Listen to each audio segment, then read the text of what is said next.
fuck Brad Jones. Right? Yeah. You know, I was going to go get him like a wedding present because, you know, Brad's getting married in a couple days. But no, this was his wedding present from me. Going to see this. Fuck him. I'd rather have paid for a toaster.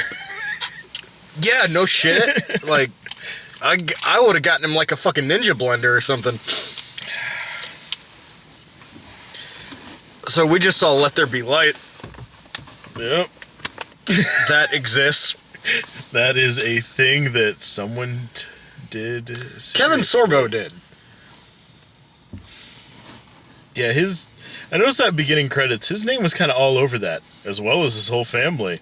Way to go, New Kirk Cameron. Well, that was his actual wife. And his actual children. Yeah. Who aren't actors. Nope. Couldn't pass that off at all. I did, like, it was, my game to keep myself occupied was how many reaction shots his wife could fit into each reaction shot.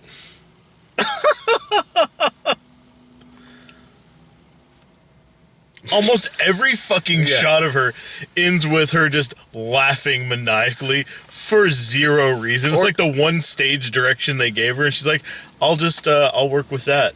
Or doing this. What did my children just say?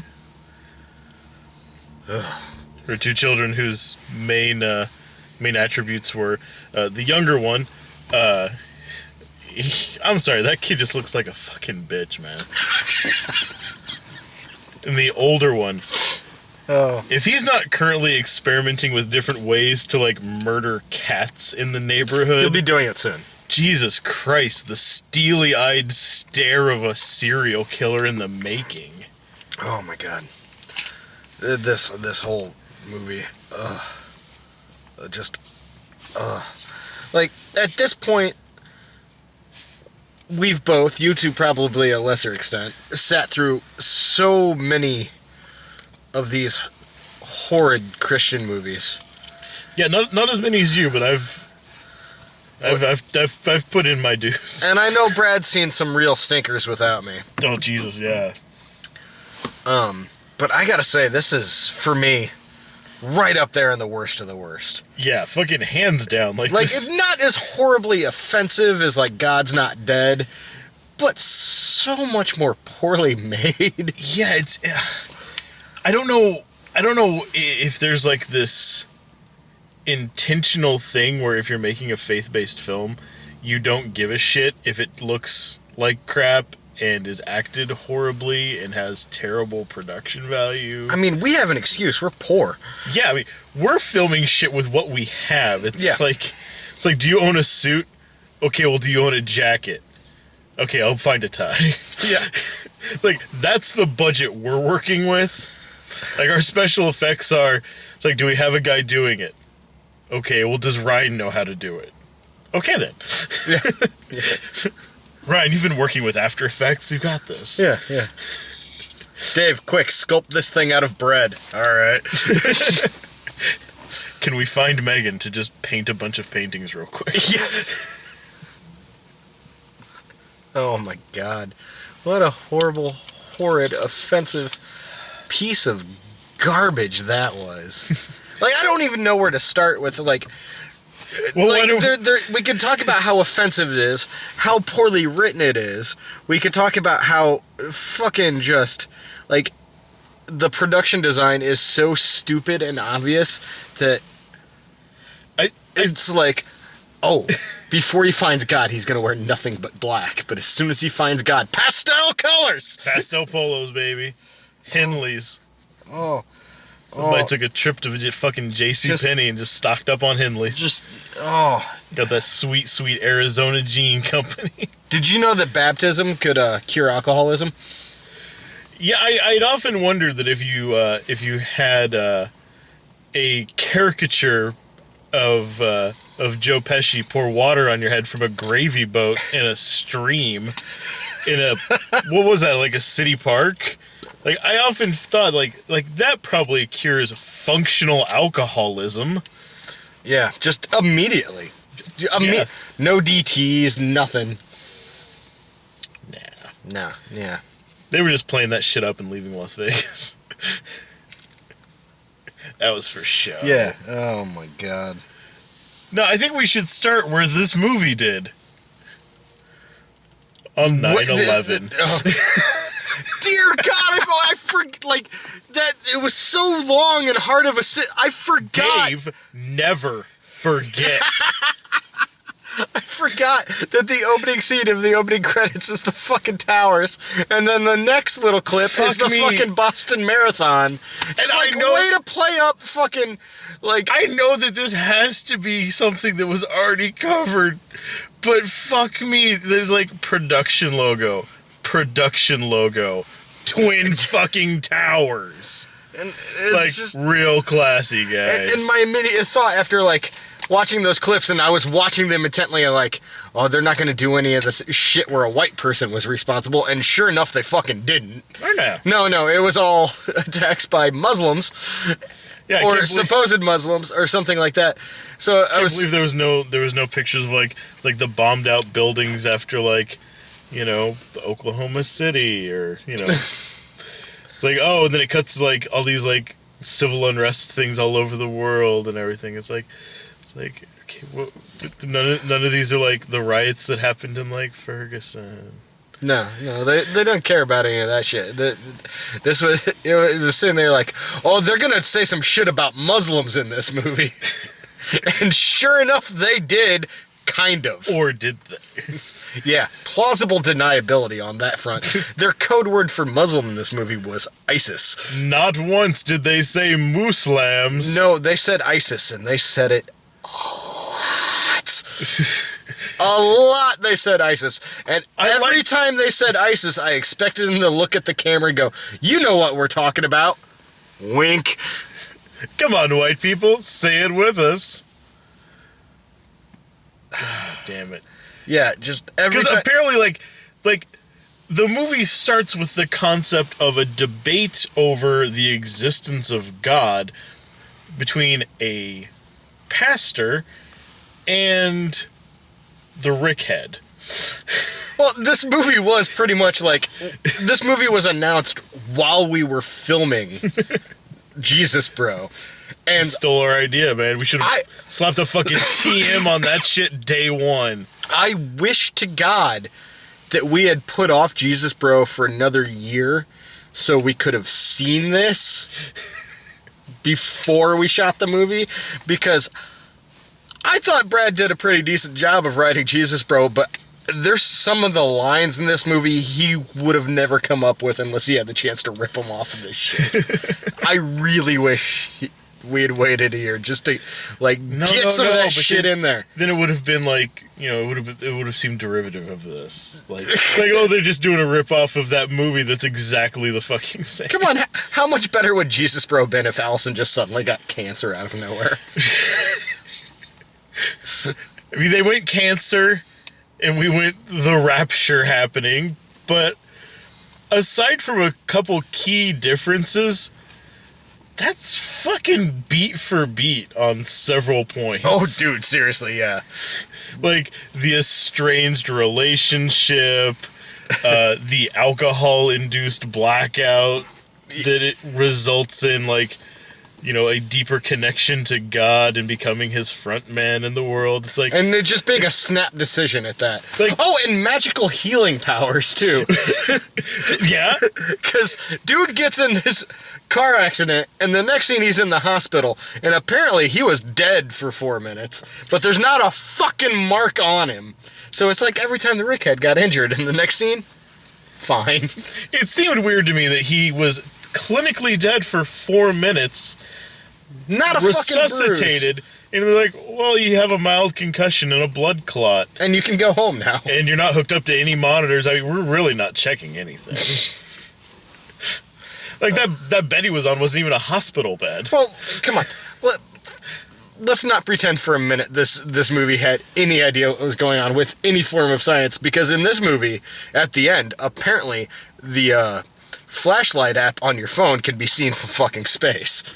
Yeah. Just like, that's like that casino in Las Vegas, the Luxor. at the top of it. You can see it from space, and all that's up there is just like a iPhone 5S. Yeah. Yeah, they just leave it plugged in. Yeah, no, and... That's science. I mean, clearly. If you get 5 people standing next to each other, it'll light up the entire... Eastern Seaboard. Oh, yeah. State parks, mountain areas. Whole countries. Bodies of water. I mean, you name it. Yeah. People everywhere. Although I did like that scene, though, when half the people were pointing their phones straight ahead. That one woman actually holding hers backwards to where the light was pointing down at her arm. Well, they needed extra lighting on the set. Come on, we're doing that now. This is being lit by our phones. Like, well, yeah. Again, we're fucking poor. Hey, guys, I wish this was a live one because I would be like, hey, like, look us up on fucking Google Earth. You'll be able to see us. We're the bright, shiny spot in Springfield. Oh, Jesus. Jesus. Oh, Lord. But yeah, this movie is... It's a lot. It's a lot of something. Because I noticed, too, and I think this was to its detriment in a way, because it really crosses a bit of a message, in my opinion. Kevin Sorbo's character, which, by the way, fuck me, his character's name is Saul. I mean, short for Solomon, biblical. But he shortens it to Saul, you know, like the sun, you know, like let there be light, y'all. But, I mean, he's a very, like, douchey, like, terrible, just... The atheist that no one in the world has actually ever met. Like, Yeah. I've met some douchebag... Like, I'm an atheist, and I'm a douchebag, but I'm not a douchebag atheist. And I've met a couple douchebag atheists, but no one like that. Ever. Yeah, it's like... I don't think they exist. I'm an atheist, but I've never been like, oh, it's the holiday season. It's like, I'm going to fight anybody that says Merry Christmas to me, and then I'm going to go to the State House and look at that atheist letter that they put up next to the Christmas tree so everybody's included. That sternly worded letter they put up there on a podium. No, I'm the kind of atheist where somebody says Merry Christmas to me, and I go, Merry Christmas. And if the next guy goes, Happy Hanukkah, I go, Happy Hanukkah. And if someone goes, fuck you, I go, fuck you too. Because that's, you know. It's personality mirroring. It's good. Yeah. It's a good trait for the workforce. It's what I learned working in restaurants, you know, the service industry. Just answer in kind. But no, he's like, he's a douchebag by every stretch of the measure, and in a completely, again, the cartoonishly, like, caricature style way. Like, everybody is a hyper condensed version of what they should be, but or concentrated. But he at least seems like he's a person. Like, he actually reacts to things like such a caricature. Well, yeah, but I mean, at least like just small things, like kind of like offhandedly saying things out loud to himself in his apartment, or like nagging on people for no reason. But then as soon as it's like, oh, I found Jesus again, like he loses all traces of personality. No, and that's the thing for like. Like if you find Jesus, the only thing you can ever talk about is Jesus. Yeah. Never make jokes, never anything. It's just Jesus. But the jokes, or you can still make jokes, but they become so G-rated that a G-rated movie would be like a hard R. It's like, oh my Lord. Well, we might take your allowance down. Oh, oh heavenly days. Yeah.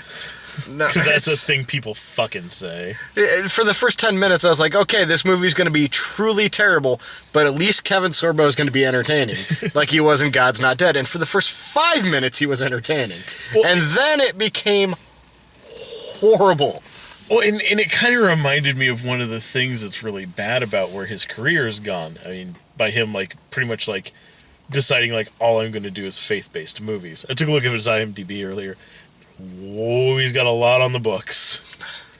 You can tell they're all faith-based films just going by the titles. Like, I can't even remember what the fuck they were, but look at them, like, you don't even have to click on them or, like, open them up or anything. Like, it's like, yep, church movie, church movie, church movie, well, church movie. To his credit, good for him, because if he's at a point where he's saved up enough money from doing all the TV experience he had, because let's face it, Kevin Sorbo was never a fucking movie star. I think I've seen him in like one or two movies. But what was that movie, like Cull? Was it Cull? Yeah. Not Conan. Yeah, like that was the only real movie I remember him in. But like, dude did a bunch of TV. Some of it's watchable, some of it's not. Yeah. He's always been Hercules is a guilty pleasure show. Like, it was one of those, like, I never went out of my way to watch it, but I never turned it off if I was going past it. And at least the original, like, miniseries, when they were doing, like, the trials, came out when I was at an age where I was really into, like, Greek and Roman mythology. So, like, it got me for a couple years. Because I was like, fuck it, I like this kind of shit, you know? But, good for him that if he saved up enough money that he doesn't have to take other work, that he can just do this shit. Like, good for him. Like, kudos. Like, do the shit you want to do. I won't begrudge anybody that ever has that opportunity in their life, because chances are they probably worked hard for it. Most of them, you know? But at the same time, I don't give a flying fuck about what you're doing, Kevin Sorbo. It's bad. It's real bad. Well, and what's depressing with it, though, is like watching him in this, like, you can still tell that, like, he knows what he's doing. Like, he still knows how to act. Like, he's not a great actor, but he's one of those dudes that, like, he was great when he'd show up on, like, an episode of Psych or something. You're like, you know? If you saw him in something, it's like, it's not like he's just, like, stumbling through it, or like, no, yeah. It's like, oh, this is like this guy's famous for, like, playing basketball, but we're gonna put him in an episode of, like, Law and Order, and he's just, like, staring dead onto camera, like, it's like, I have not seen where they went. Let me move this box. It's like, wow, like, really got the cameo you needed for that one. Yeah. Cut, print. But you can tell that he at least still knows what he's doing, which makes it so fucking painful watching all the interactions he has with his family. Who don't, no fucking idea what they're doing. Well, practically it's anyone else in the movie besides him. No one else in this movie is really, like, an actor. But especially those fucking kids. So, like, he's interacting with them, and on his end, like, it does seem like he's just normally, like, talking to his son, and then his son is talking like a robot that's waiting for no one to be looking so he can kill somebody. It's like, Dad, you know what I mean. Have her home by 10, or else. It's like, And I always try and cut, like, kid actors a little bit of slack. I always try to cut them. Just let them bleed out. If you can make it through this, you can learn to act. It's the first stage of the trials. Let there be light, the wrong kid died. Let there be blood. I want to know if the kid who shows up, so he dies for 4 minutes, and he has this out-of-body experience where he sees his dead son. Instead of Santa Christ. Instead of Santa Christ, he sees his dead son. I want to know if that was one of his kids, too. If that was the kid that was the worst actor, and he's like, you only get 3 minutes screen time. I am going to 100% guess that probably is his other son. Or maybe it's I don't know how many sons he has, but I'm just going to go ahead and guess. Yeah, let's say that he has 3, and that was the third one. Oh, my God. If he'd only had 2 sons, he would have been, like, there would have been one son living with the mom, and then the other one would have been the dead one. Because that's the other thing I have to wonder, like, in heaven, is there no contractions? No. Like, because that kid couldn't say contraction to save his life, and it felt so weird that he was like, you must not. You must not. It's like, yeah! You just gotta say everything out the long way. Yeah. So you can tell that you're either dead or surrounded by Skrulls. They can't use contractions. God damn it, if it were they might all be Skrulls. That would make so much sense to me. Let there be Skrulls. Let there be... Secret Invasion 2. Let there be Skrulls. I hope that's the fucking tagline of fucking Captain Marvel. Let there be Skrulls. Push it for that one, Marvel. People have spoken. Oh no, they've announced the villains are Skrulls. Well, I know. Yeah. I'm just saying, like, it's like if you need a log line, like, Let there be Skrulls. All right, everybody, watch this video. Write to Marvel. Like, let's start a Twitter campaign. Captain Marvel, let there be Skrulls.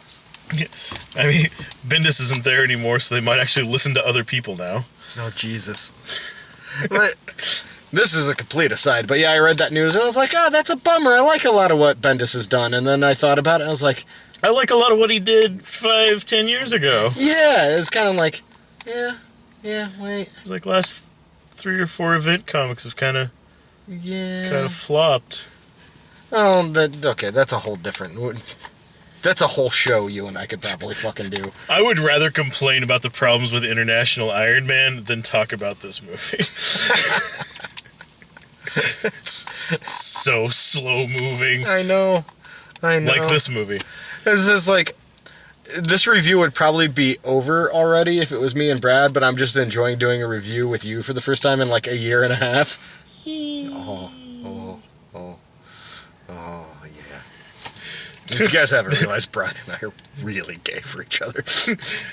A little beard tickle there for all the shippers in the comments. Ooh. That's a different kind of tickle. Different kind of beard. But yeah, there were so many things with this movie that just made little to no sense. Like, they kept having like weird running gags that weren't funny, and then they do them like 5 more times. With the like the fucking Like the wowie wipe or whatever. Yeah, whatever, the fake ShamWow. And the miracle mop. I have to say, the only time that really worked when he was drunk off his ass trying to talk about the miracle mop. But it was Kevin Sorbo just running with something stupid. Yeah.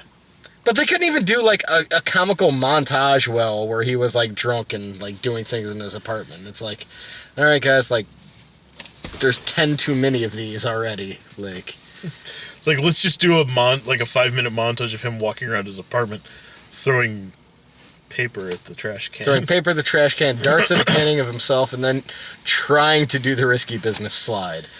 Like, Although I noticed that in his apartment they did have a couple things that were more or less on par with like the fake artwork that we had in Jesus Bro.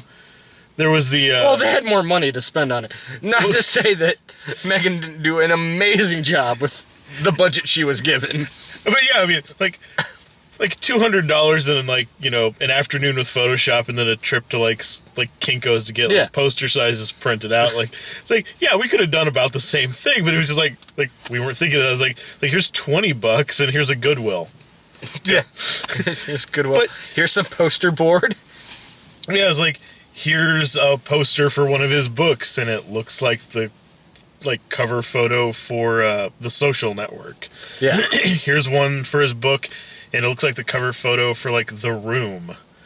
Well, beyond here's that, one of his books that's called Hercules. It's just his head over the Hercules logo with some tagline about Jesus, like, super subtle, guys. Yeah, it's just like, and it was bad. It was, that Linda Carter, she's a real wonderful woman. I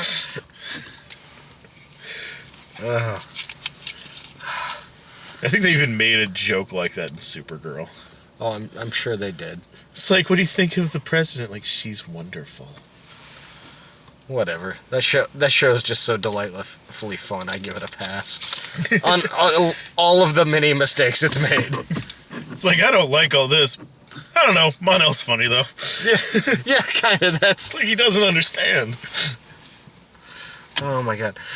What? How do we continue through the plot? Like the plot? It's the same plot as Jesus Bro. If you're watching this, you've probably seen Jesus Bro. It's not much different. No, it's not. And there's less Farad, and that makes me sad. And no Zach Lavoie at all. Shout out, guys.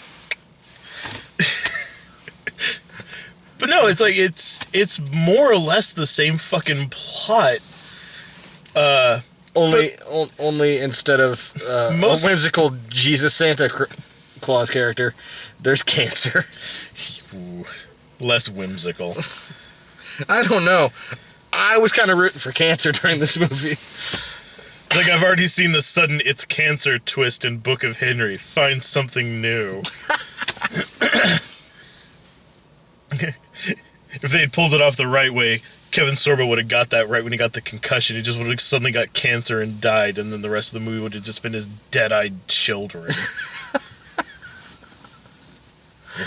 It's just, there's so many scenes in this movie where I was like,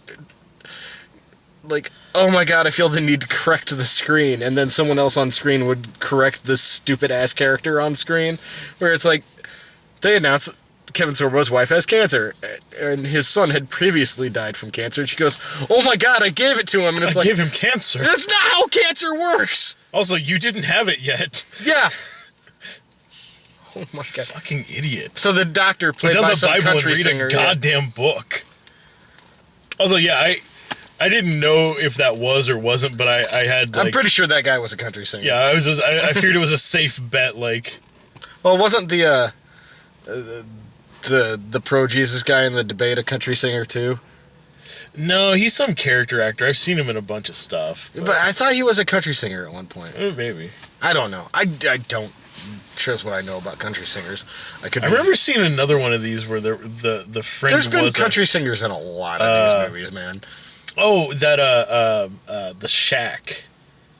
His friend in that was some country singer. Yeah, there's a country singer in that. Trace Atkins or somebody. There's a country singer in Mom's Night Out. There's been a country singer there was a country singer in like The Resurrection of Gavin Stone. There's been country singers in a lot of them. Yeah, that one also had Shawn Michaels, the Heartbreak Kid. No, yeah, I was thinking about Shawn Michaels, not a country singer. Okay, so The Resurrection of Gavin Stone was actually watchable, even though it was terrible.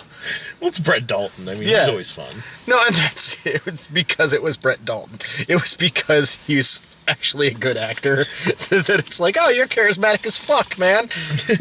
None of what's happening around you makes sense, though. This is so beneath your pay grade, but I get it, man. Like mortgages. Or like, this was made before you hit it, huh? Oh, man, poor Brett Dalton. I've been sitting on this one just waiting.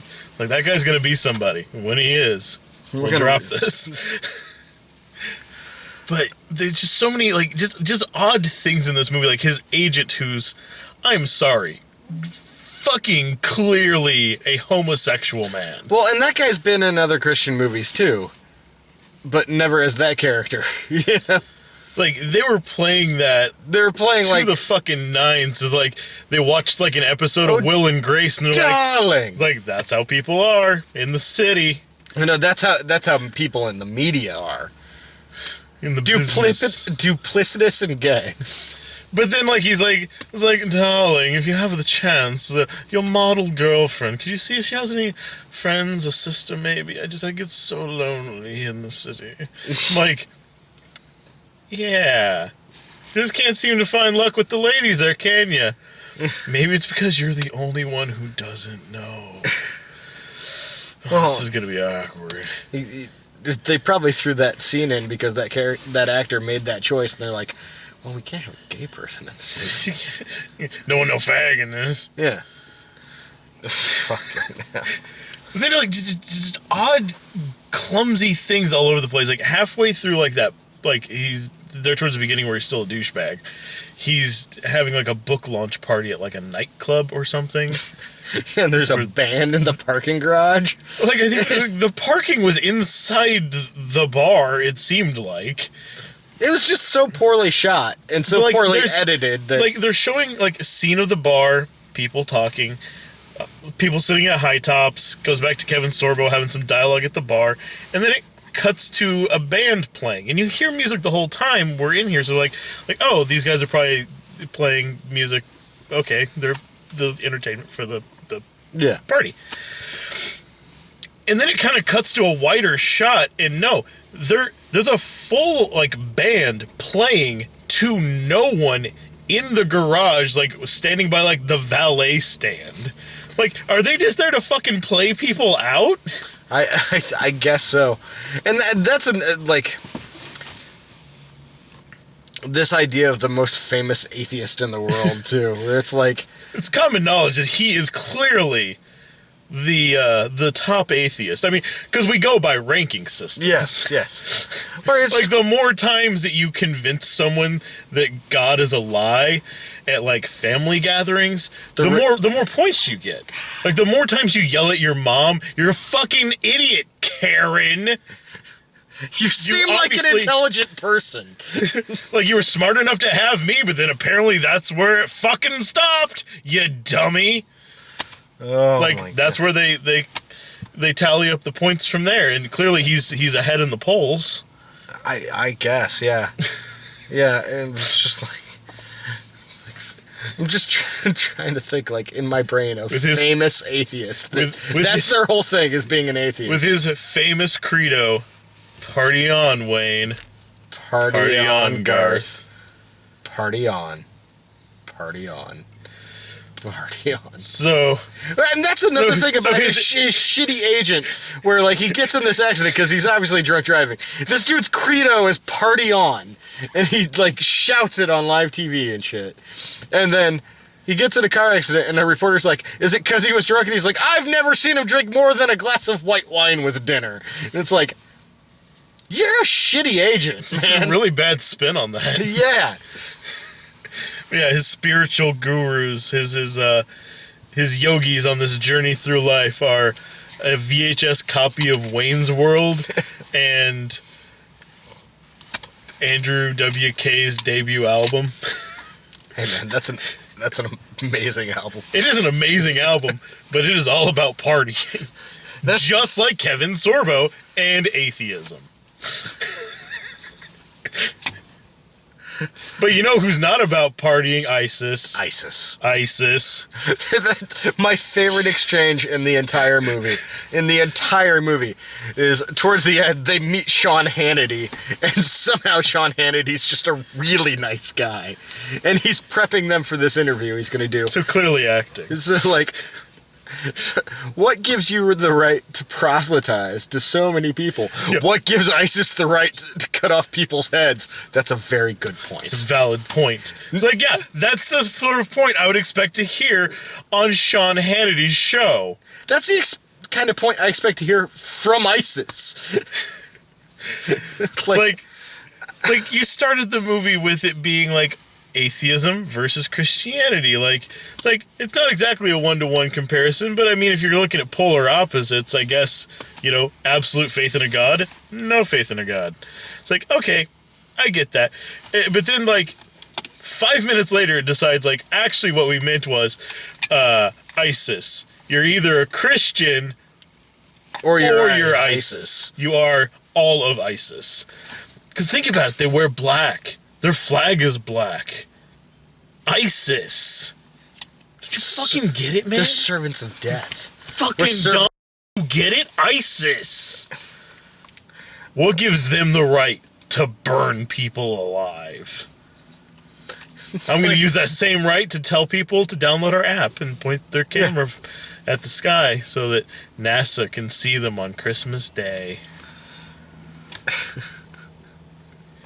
Like NASA's too busy trying to track where Santa is around the globe. Yeah, I'm just kidding. That's NORAD. They do that. Well, you know, everyone's got to have a hobby. I prefer hobbies that I only have to do one day a year. That's how I feel about exercise. That's why I've never finished crocheting a thing. Oh, you should. It's delightful. The sense of accomplishment. I'll find out next March 15th. I'm gonna roll back around again. Dude, I'm telling you, all my underwear and crochet. I mean, macrame yourself a pair of jean shorts. Don't get me wrong. They're all thongs.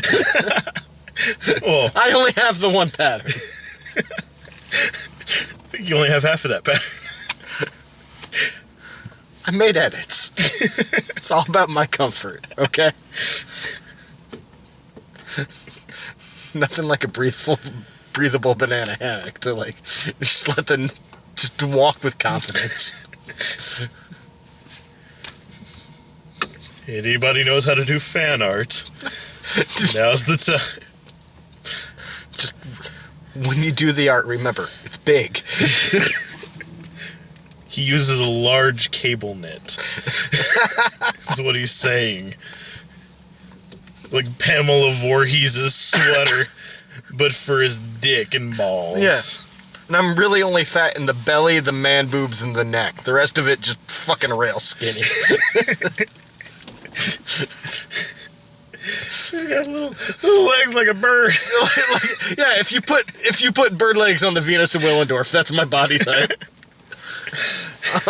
So what he's saying is, Get gross with it's it. pretty nice. Yeah. It's a sight to behold. Well, you've seen it.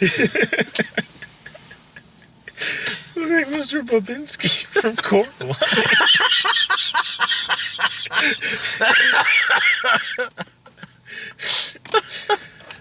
Oh shit. Oh my god. This movie was garbage, and I hate Brad now.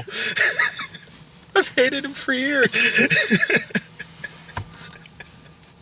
That's the pull quote for this one. Like, quite frankly, if I didn't love that man, like, I would be driving this camera back to him with a punch in the face. Just locked and loaded. Like, here's a shiner for your wedding, you fuck. Camera. Bap. God damn it. I know there was more dumb shit that happened in that, but How much? I'll be fucked if I Like, can remember. I'm sure Brad and Allison talked about it at length. Oh, okay. Yeah, I can't. I'm sorry, but when fucking Sean Hannity is part of this movie, and I can arguably say that he wasn't the worst part of this, and that's saying something, because he is the worst part of living organisms. Yeah, he's one of those people that, like, you know, I can tolerate most Republicans. I can tolerate a lot of conservatives. I can tolerate a lot of horrible people. But Sean Hannity, I just want to punch in the dick. Just hard. Real hard. It's like I want to punch him, but just lightly. Like, slightly graze. Just the tip. Yeah. I mean, sometimes that hurts more. Like I don't want to ruffle any foreskin or anything. Just give me a little love tap. Knock, knock. Well, Sean Hannity is nothing but foreskin. We know this. That's why he's so angry at the world. He's on this. Just a little springy flap of skin. And one ball. Why only one? I think you're confusing Sean Hannity and Lance Armstrong again. Well, after what Lance Armstrong did to Sheryl Crow, I don't forgive him either. Boom! We're taking shots on everybody. Fucking juicing piece of shit. All she wanted to do was, just sing some songs, be married to some guy who looks like he's made out of fucking Slim Jims. He had to ruin it. I thought all she wanted to do was have some fun. Well, yeah, until the sun goes down over Santa Monica Boulevard, and after that, she goes home to her guy that looks like Randy Savage is about to snap into him.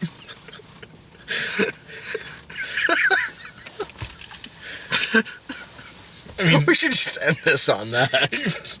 where do you go after that? Yeah. Alright, don't see this. No, don't. Oh, God, no. Don't let anybody make you see this. And don't make anyone see this. Unless you really hate them. Yeah, this isn't even like